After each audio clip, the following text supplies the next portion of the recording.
Welcome into the BlueWhite Tailgate Pawcast. Week 1 is about to commence. Penn State on the road at West Virginia. Andrew Kalista here, Mike Gross from LNP Group, and Frank Bodani of the York Daily Record. We're about to take you through, give you some picks, answer some questions that maybe we're looking at these questions. We're hoping Penn State has the answer to Saturday at noon in a big noon kick on Fox. We know everybody likes that. Don't like the night games. Am I right, gentlemen? Yeah, generally speaking, although obviously they would like to be playing Ohio State at night, right? I mean, if you're Penn State, yeah. Absolutely. So one night game a year at least. Got to have one, even though it kills me, right? It's all good to me. A night game is, as a reporter, is all good until halftime, and then reality sets in that I'm not going to get home till 5 a.m.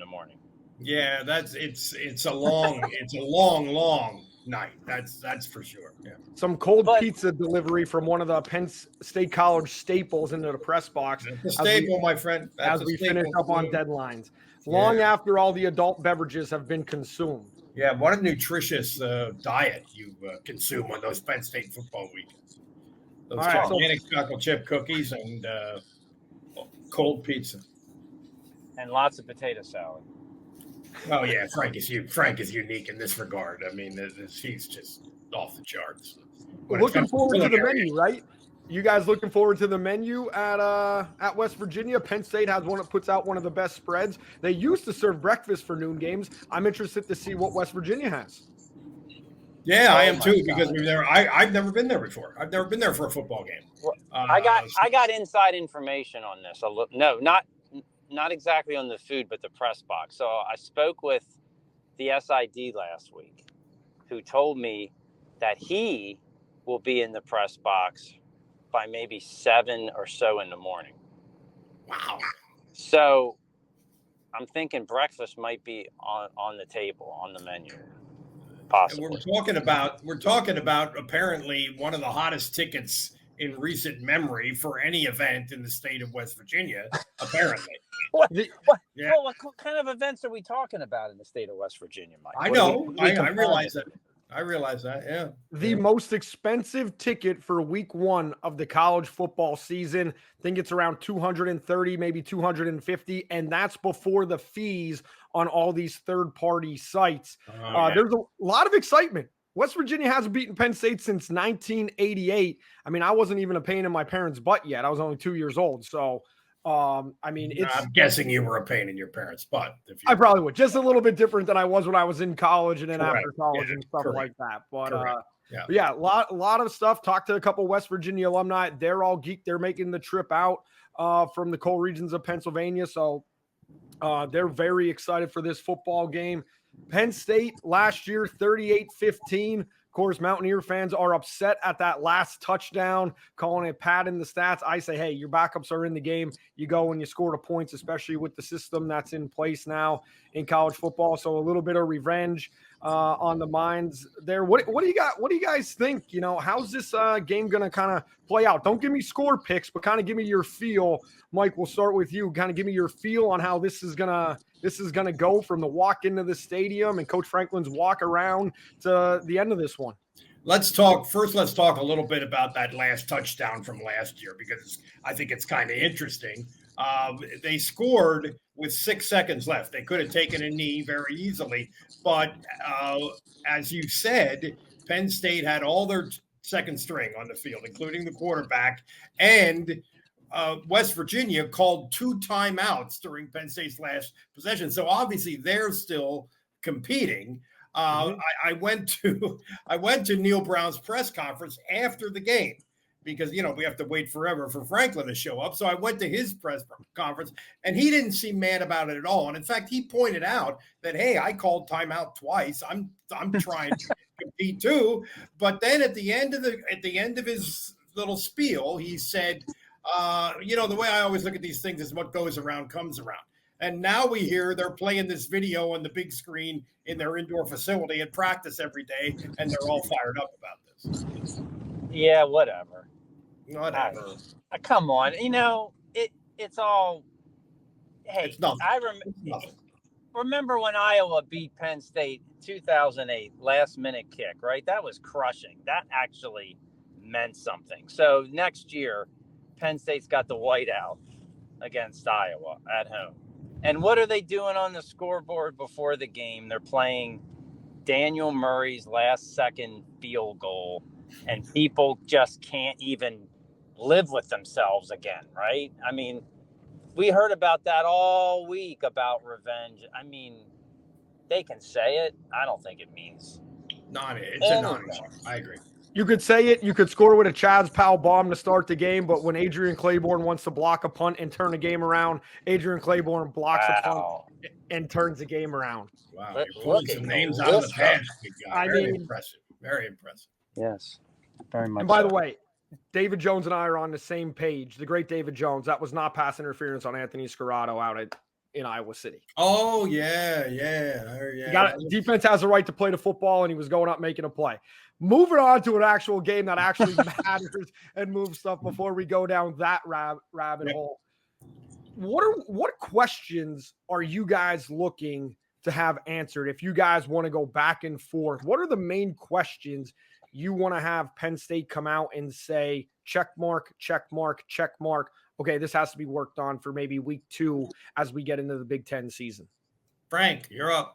I want to see how so-called crisp they look offensively, at least at times. There's no way that everything is going to work smoothly and well on offense the first game. I can't see that. That's rarely have we ever seen that happen.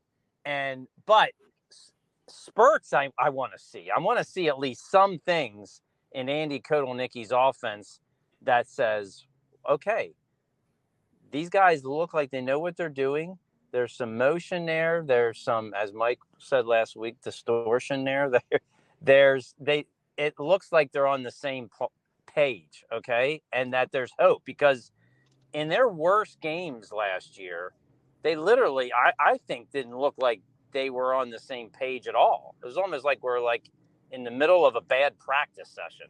So I want to get a feel like, okay, we're going somewhere with this. We're not going to get there in week 1, but we look like Drew Aller has some kind of connection and know where he wants to go with the football with these receivers, and give you something to look forward to.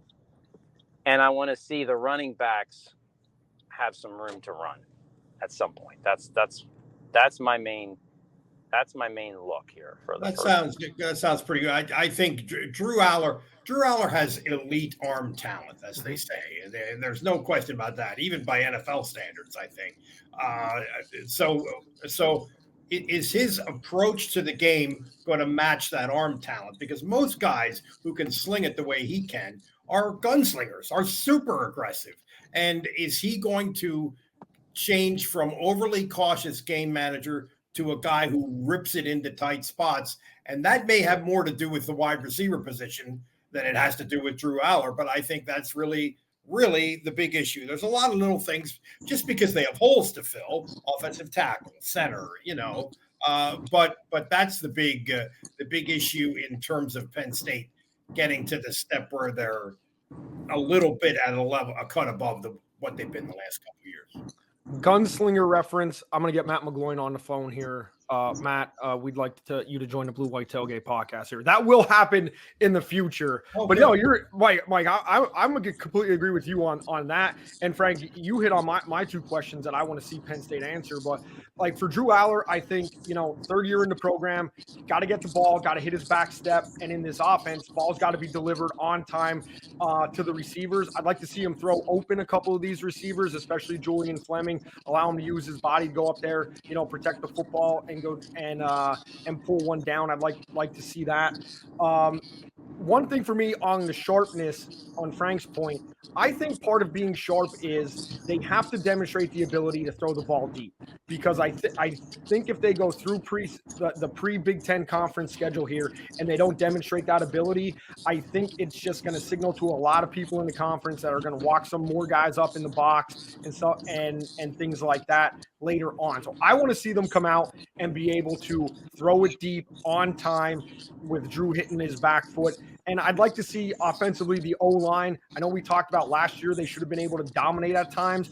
I'd actually like to see they have a lot of talent. I know they're going to be rotating some guys, but I would like to see them come out early and take control of the line of scrimmage. Yeah, I know it's happened in spurts at time, but it hasn't happened consistently over the James Franklin era. And I think going back a couple years, the Big Ten media days, Coach Franklin said, you know, I've talked a lot about the offensive line over the years. This is the time that they have to come out and show it. And that was a good year for Penn State along the line 2 years ago. So I want to see that this year. It's interesting that you mentioned that about people in the Big Ten are going to be watching this film, because clearly that's what happened last year. West Virginia loaded the box and said, let's see if this quarterback making his first start can throw it over the top, can beat us making deep throws. And he did. And that never happened again, because everybody saw that film. And it was rather an extreme approach from West Virginia to defense, which I think if Neil Brown had that game to play over again, he would do it much differently. But yeah, the film of this game last year certainly resonated for the rest of the season. Frank, what do you think on that? How important is Penn State's ability to throw the ball where they want, how they want, whether deep, medium, short, in terms of fitting into your Christmas, the offense being crisp, I should say, not Christmas. It would be a gift, though. Yeah, sure. No, I think they're going to show flashes of that. They're going to attempt that. I'm not expecting a brilliant performance from the offense. And it has nothing to do with that. I don't have hope as a fan for it to get better. Okay. I just think that it's going to be a kind of a feeling out process for everyone involved. I don't think Drew Aller is suddenly going to transform himself in week one, and you're going to say, oh my God, that guy's a different quarterback with the way he's handling his throws and his reads and his ability to rip the football. I think it's going to come, though. I think there's hope for that. I think, I'm looking at an approach. The way I see this game is that I see West Virginia hitting some of their own offensive plays early. I see Penn State's defense ultimately carrying the day, as I think this is going to be a sign to me of what's to come in this season. I think Penn State's defense is going to wear them out. They're going to figure out West Virginia and Garrett Green. They're going to wear them out, and that's going to make up for any kind of inconsistency you see in the offense. I'm looking at this offense being a work in progress into October, and I think that's why maybe the schedule sets up at the moment pretty well for Penn State, because that's when they're going to need their offense to be hit. Yeah, I agree with that. This is not. I know that this is a useless thing to say, but this is not a game that people need to freak out over. I don't think. I think that, of course they will freak out, but if Penn State doesn't win, but I think they can win this game and still easily make the playoff. I think they can. They can lose this game and still easily make the playoffs. They can lose this game and still end up being a very good team. But nobody. Their defense to me is too good to lose this game. Okay, and I think that, and I talk about this a lot. I think this defense can have a different mentality to some degree and a different performance in certain areas than last year's defense for the better. I really like the possibilities on all the levels, including, and I think huge is safety. And I just think that this defense is going to have a little different attitude, which hopefully the offensive line maybe can learn from, because I don't think James Franklin's had a nasty offensive line since he's been there. Not his fault at the beginning, okay? Because basically, we could have probably played third string on that offensive line in 2014. But Well, back there then, needs to be a little different attitude. A little different attitude on both sides. Yeah, I had a lot more athleticism in 2014, so I could explode. It's funny. Offensive linemen tend to be more cerebral type people. They don't tend to be, super mean and angry. And Franklin has talked about that a lot. And it's even the kids that I know that I have been around a little bit on the offensive line now. I'm not sure. I'm sure. I think they're kind of typical of that. It's kind of an odd thing. Yeah, they don't have that. I get it, but as good as they were last year on the line, to me they were a better pass blocking type of line. Like I want to see them move people off the ball in the run game. Yeah. And as good as Olu Fashanu is, that was not. He was altogether. He was obviously an upper tier tackle, but run blocking and mauling people was not necessarily his calling card. He was a much better pass blocker than a run blocker, without question. That's right. And I just think it's not.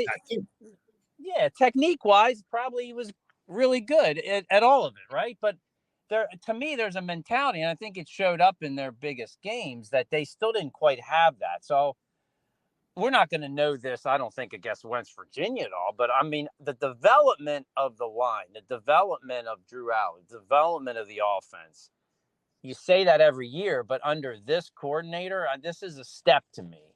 So I'm looking at this season more than others in steps for the offense.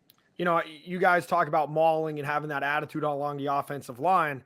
There is a Rucci now, Nolan Rucci, on Penn State. His dad, I mean, that's a guy that offensive lineman, could pick the brain, when they're just hanging out with him, talk to his dad. His dad's going to be at all the games. And, AQ Shipley is another one of those like resources. And I think when you have a young guys at center along the depth chart there, I mean, that's a guy that, Penn State could lean on as a former letterman, in trying to instill that attitude among these guys. I think you guys are exactly right when you're talking about that. And you mentioned the defense and the attitude. We know the defensive backs have the swagger, especially at the safety and really the corner spot. So at both places, are they going to live up to the hype in this first game? Are they going to come out and show that they are a lockdown unit? We know Garrett Green could run around all day and then scramble and pop throws here and there. Are they going to be able to force him to run around to make the plays? I think it's a good question because I really think cornerback is just the weirdest skill set of any position. You got to be able to run backwards. You got to be able to trace the movements of other guys. And then the thing that is so hard, I think, is making the transition from finding the football and staying connected to the guy you're trying to cover and doing all that in a game situation. I mean, Green has a really good resume, but that's sort of, you just have to see it until before you believe it. So I think the quarterbacks are a little bit that way to me. Yeah, I think West Virginia definitely has skill, particularly on offense, that is high level. And I think Garrett Green has some really tremendous attributes. I think as another, he's a returning starter. There's going to be things better about his game. That's what we hear. The two running backs are dang good. And the kid from York High is small in height, stature, but he's got moves and he's got explosiveness. And I think they're going to hit some plays early in this game. But I think the key is when you're an elite defense, when you have as much talent and depth and experience, and we'll come back to that again. It's not just talent and potential. This defense has experience. Yeah. They will adjust to me. They will adjust. And I think West Virginia will get theirs a little bit at the beginning. And I think Penn State, if you're a really good defense, you got to adjust as this game goes on. This is not, I mean, they're more talented than West Virginia overall. They have more depth than West Virginia overall. And their defense is probably the best unit on either team, right? Absolutely. Yeah. If you love defense, going off that point, Mike, and Frank, to your point, I mean, West Virginia's defense gets after it. Drew Aller's got to be, paying attention here. I mean, they led the Big 12 in sacks last year, if I'm not mistaken. And we know what Penn State did with tackles for loss and getting after it under Manny Diaz. I mean, if you like defense, this should be a pretty good game for any fan across the nation to take in. Am I right? Well, so many times you assume you make that assumption and you're wrong. But in this case, yeah, I think that I think it's pretty likely that this is going to be a relatively low scoring game. Yeah, it's a really good kind of feeling out test for Penn State because they still do have. I mean, you mentioned the cornerback room.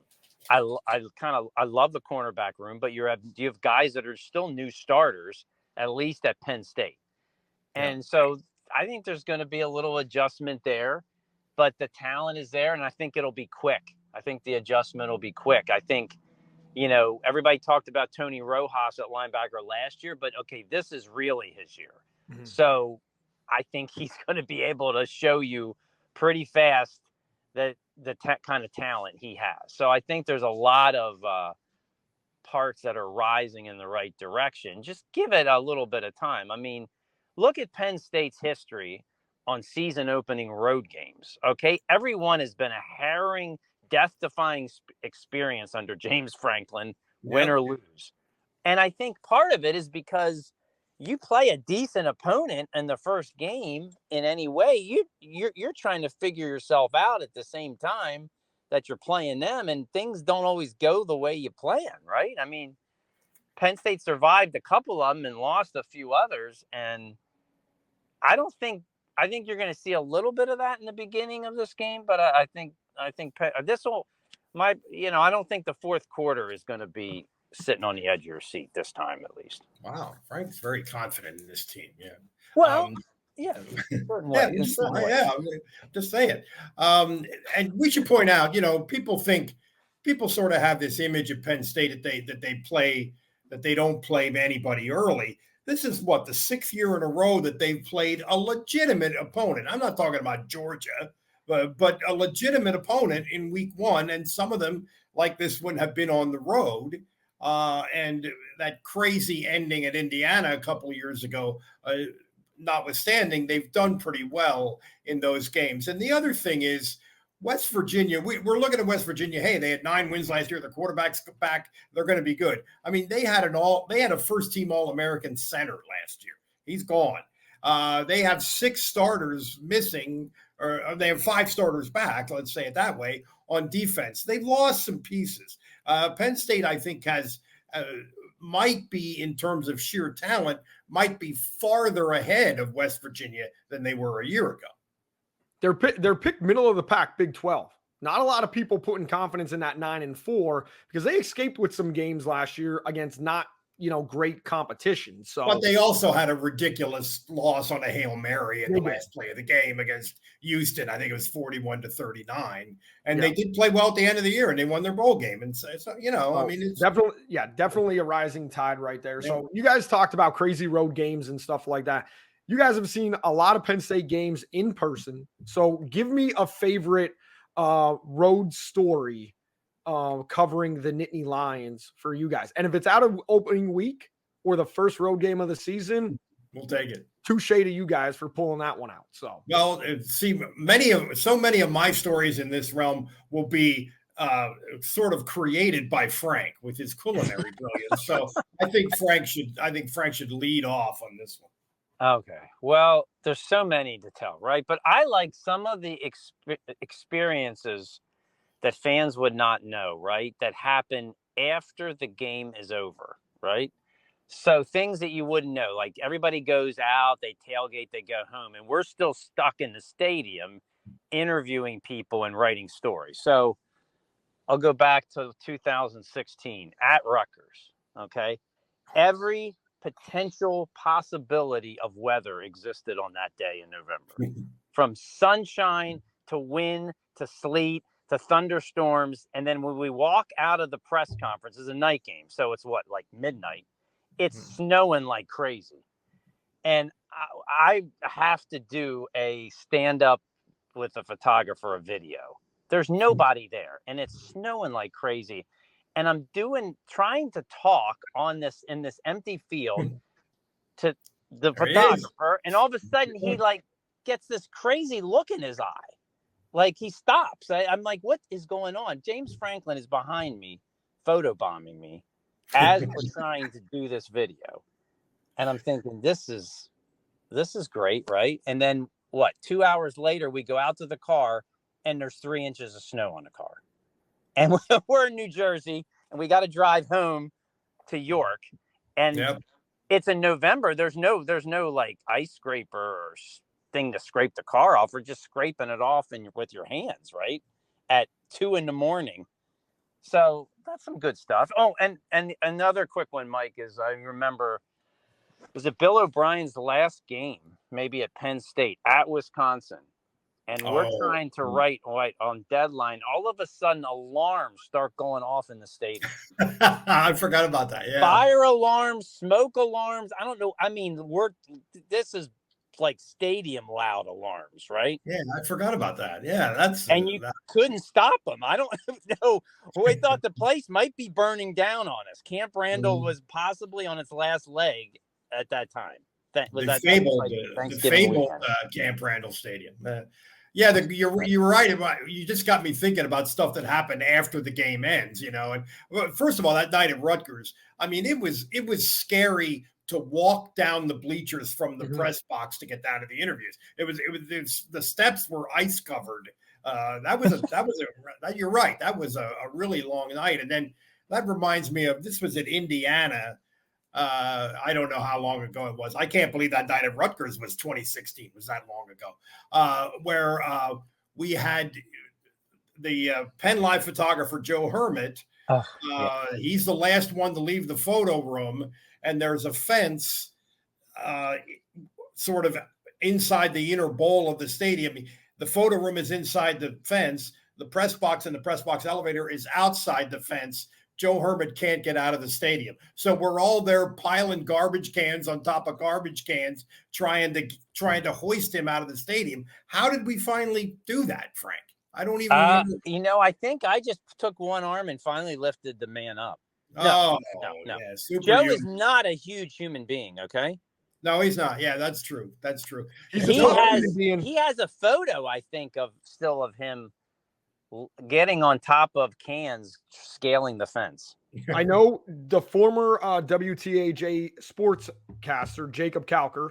We're going to try to track that picture down because I distinctly remember Joe Hermit getting over the fence and somebody taking a picture of that out there. I do remember that. So we're going to work on getting that picture. Tough as nails, by the way. Last year at Northwestern, he gets wiped out right next to me.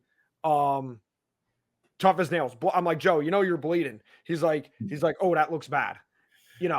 Yeah, and it ended up aggravating an injury, ended up having to have surgery. That was a whole thing with that Northwestern. And he also had his stuff stolen at Ohio State one year.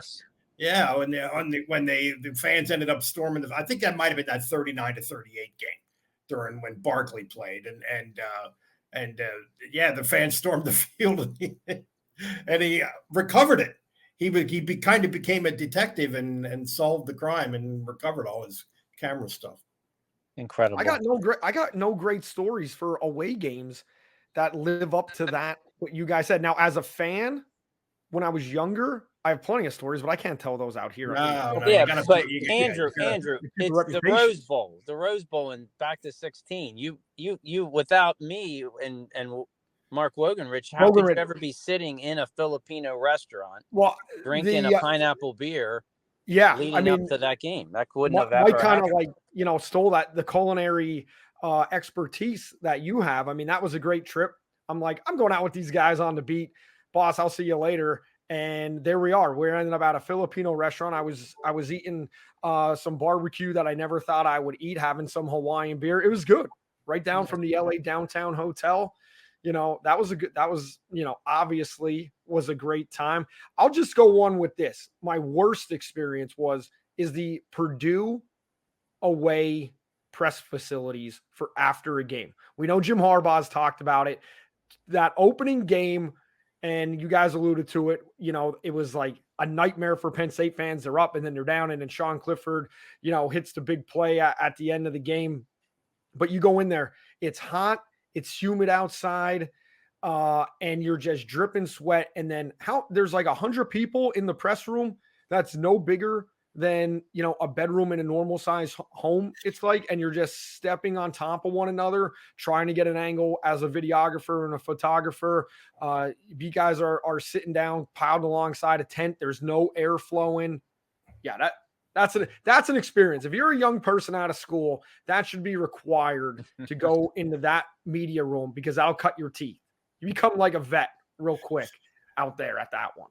Way back during the Paterno era, I think this was the first year that I went to the away games. Penn State, this is the Michael Robinson team. This was an amazing year.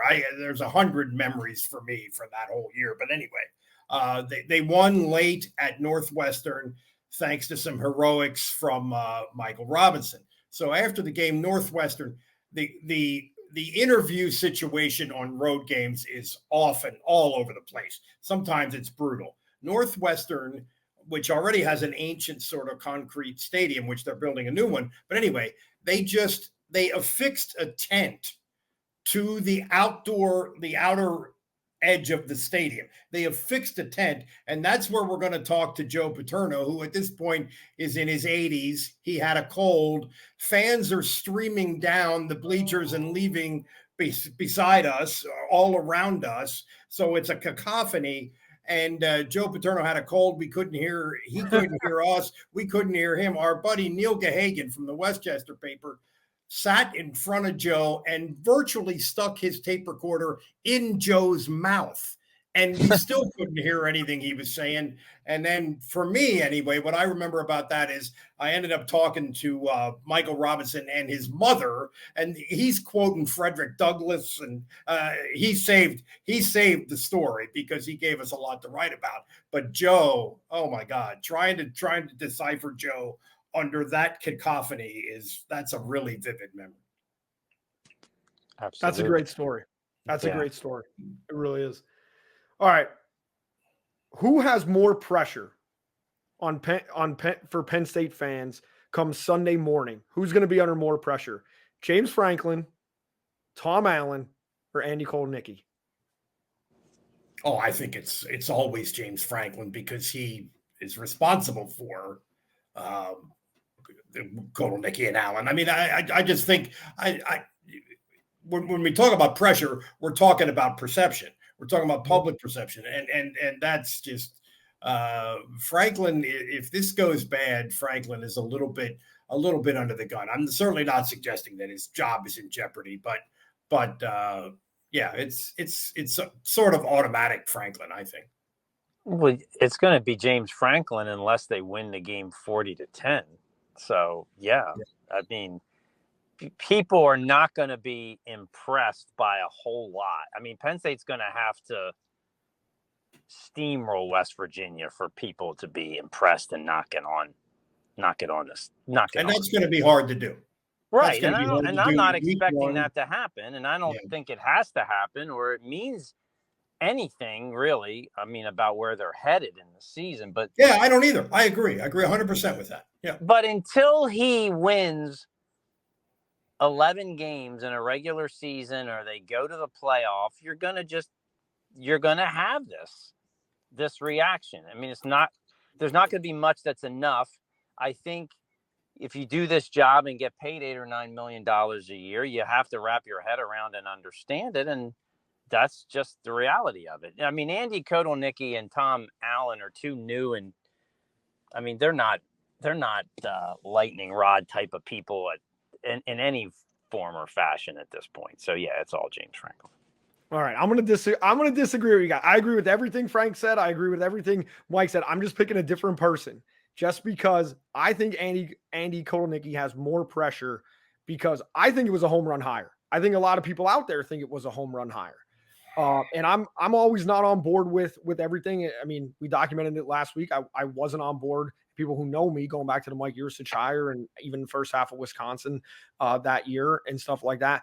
I just think that I really do think James hit one on the head, made the correct hire, even if it was an obvious one, even if it was one that he had to go and search out and find.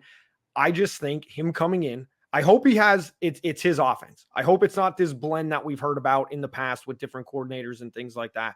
But I think that if the offense doesn't show those spurts, Frank, that you were referring to at times, to be able to string plays together, to be able to kind of do what they want when they want at certain times of a football game, with the caveat that we know things are going to go wrong in week one and things like that.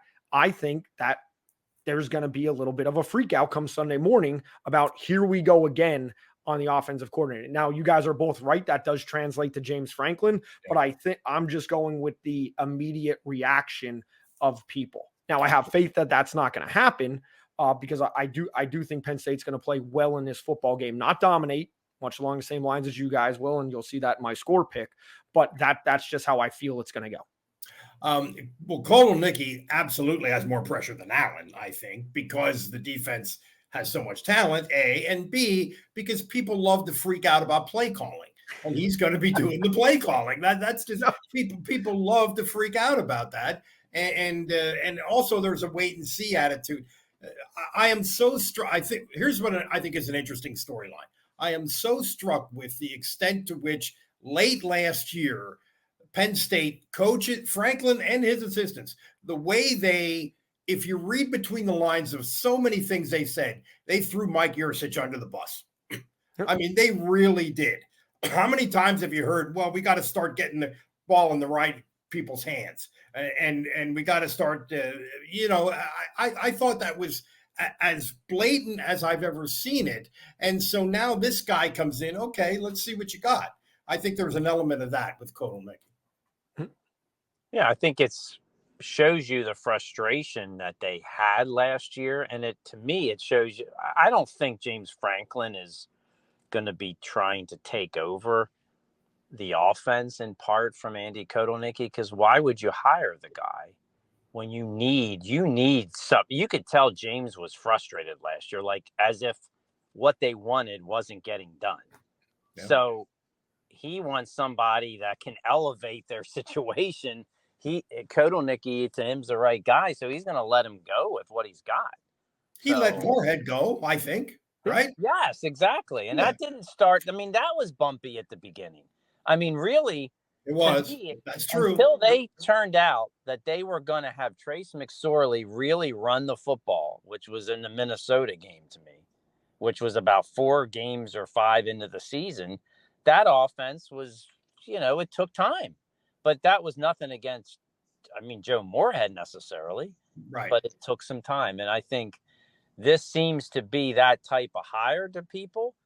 I still think there's a certain element of people who don't know who the hell an Andy Kotelnicki even is yet. Yeah. Just like they did Joe Moorhead. So I think they're just going to look at, well, how does this look, right? How does what I'm see look to me? Does it look like last year or not? Yeah. That's right.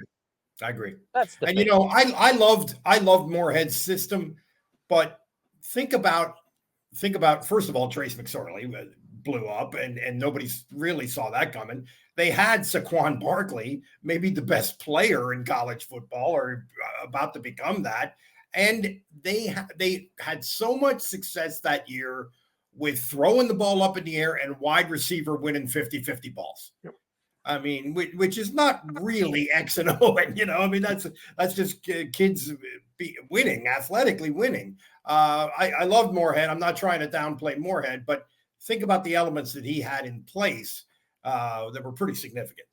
Yeah, and there were areas that I loved how he called the game. I didn't believe, I go back to that Ohio State game. Snapping the ball when you're up, 19 points with 15 seconds left on the play clock. You could still play fast and not huddle and still drain the clock. There's ways to do that.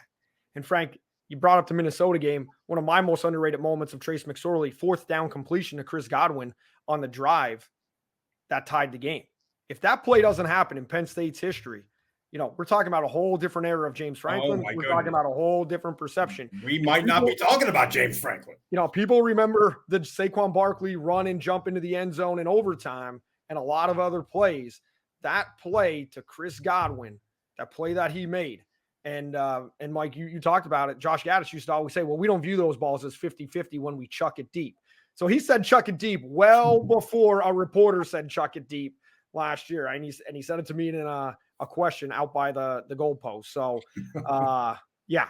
So he said chuck it deep, so we could use chuck it deep all we want. There you go. So, does the fullback make an appearance? No, that's a trick question. We're not going to get into that. That's just for the one fan that goes week 1 podcast. Didn't have any reference to a Suey playing fullback. So hate to bust his bubble, but what a glaring omission. Yeah, I know. I can't believe we missed that. All right, 40 minutes in. Let's get to the picks.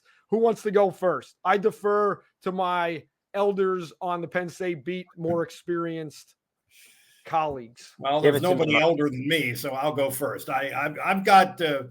I really went back and forth on this one. I wrote my preview and had West Virginia winning, but now I'm thinking 23-21 Penn State. 23-20. Wow. I just think there's so many moving parts for a week 1. Okay. 3 new coordinators, 2 new tackles, a new center, the helmet thing. There's so many moving parts on the road week 1 against a team that is pretty decent. So anyway, 23-21. Another harrowing season opening road game. Okay, I'm going with Penn State 29-14. I'm going with the 29 because it's kind of the weird season opening road game, so it's going to be a crooked number.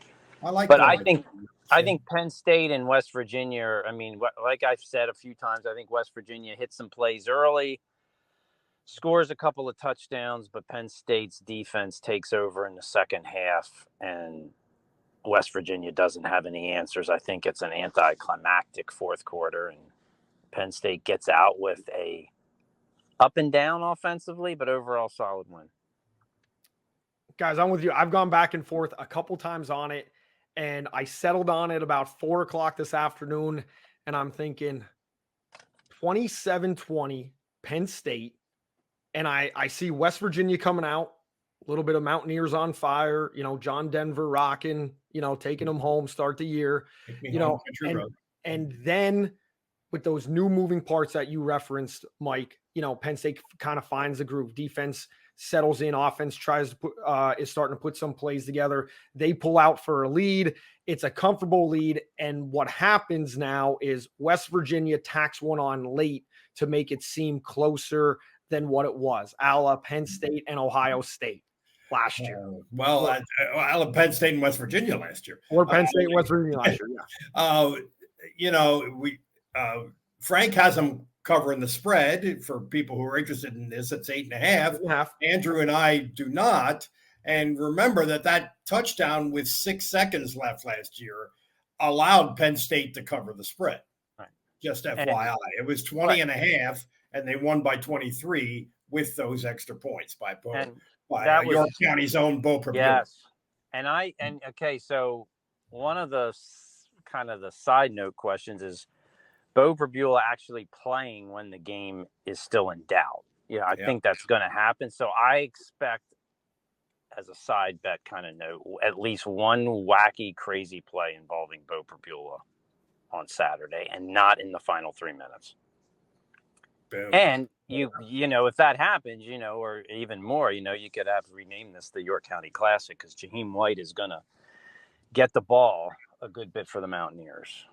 I'm excited to see him play. As somebody who covered him, talked to him a lot down with Coach Russ Stoner's program. I have not seen. He's a good kid. He is excited. I talked to him this week. I didn't do the story yet, but that's what I'm working on tomorrow. He seems very driven for this game because he couldn't play in it last year. He was injured. He really didn't make his mark until about the halfway point of the season as a true freshman, but he had a 200-yard rushing game, tremendous second half. And, Penn State did not recruit him really hard at all. Basically, he went up to their camp. They never offered him, and they forgot about him. And Jaheim White is not forgetting about it. He's got shake. He likes to talk about being short enough that the defenders cannot see him behind his blockers. I think it's a little more than that. But I asked him about looking forward to this game because of everything we just mentioned. You know, the home state's playing the home state school, not playing last year, on and on and on. He said, he kind of laughs, this one's going to be a goodie. So a goodie. Take it for what it's worth. A goodie. It is going to be a goodie.